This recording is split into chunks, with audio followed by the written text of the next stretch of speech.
మాట్లాడదాము లంగు బిందెల గురించి. అదే ఆ దూరం కొండన్నారు, నేను కూడా బుక్లో చదివినా, పెద్దోళ్ళు కూడా చెప్పారు. అట్లా ఒకసారి మాట్లాడదామా ఫోన్ చేసి?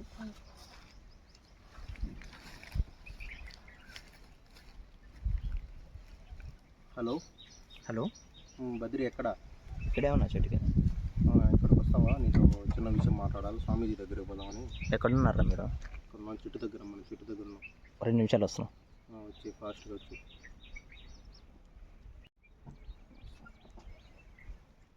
వాళ్ళు శివ ఫోన్ చేస్తున్నాడు.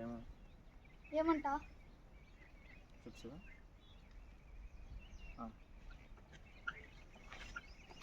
ఇస్తున్నా శివ. శివ ఫోన్ చేశాడు, అక్కడ ఏదో మాట్లాడాలంట. సరే బాబద్రి.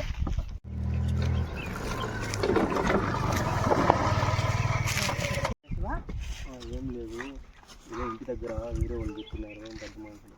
అక్కడ వేరే దగ్గరలో పండగ దగ్గర లంకి పింజలు ఉన్నాయి. 2 మన కష్టాలు తీరాలంటే ఆ లంకి పింజలు మనకు దొరకాలి.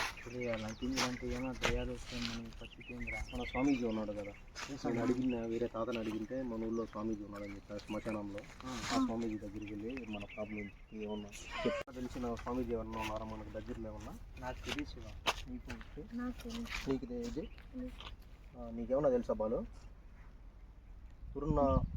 దూరంగా తెలిసిన వాళ్ళు ఎవరన్నా ఉన్నాడు శివ. ఇక్కడ అతను ఆదివారం వచ్చి 1 గంటప్పుడే పూజలు చేస్తూ ఉంటాడు. అతను స్వామీజీ కావాలి మనకు. అలా స్వామీజీ అయితే బాలు తెలుసున్నారు కదా, మనం పోయి మాట్లాడదాం ఒకసారి. అతని పేరు విజయ్ మాంత్రా అంట. సో మన ఊరికి దూరంగా ఉన్న శ్మశానంలో అయితే రోజు కాదు, ఆదివారం 1 గంటప్పుడు వచ్చి పూజలు చేస్తూ ఉంటాడు. నేను కూడా విన్నా శివ పేరు. మన ఊర్లో మంచి మాంత్రికుడు. ఒకసారి వెళ్ళి కలిసి మన సమస్యను మాట్లాడుతున్నావా? మన సమస్యలు పరిష్కారం చేద్దాం. ఈరోజు